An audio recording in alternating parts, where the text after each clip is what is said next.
Achamos? Uns 2 ou 3 só.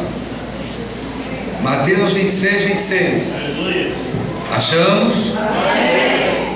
E enquanto comiam, Jesus tomou o pão e, abençoando, partiu e o deu aos discípulos e disse: tomai e comei, este é meu corpo.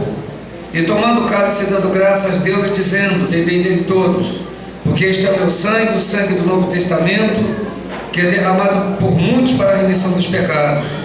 E digo-vos que desde agora não beberei deste fruto da vide, até aquele dia em que o beba de novo convosco no reino de meu Pai. E tendo cantado um hino, saíram para o Monte das Oliveiras. Pedi aos presbíteros que desçam para levantar os elementos. Glória a Deus.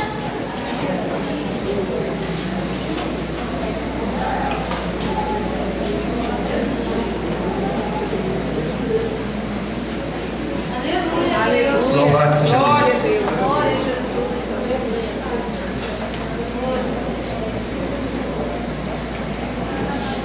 Eu vou pedir ao pastor Mafra para consagrar os elementos em nome do Senhor.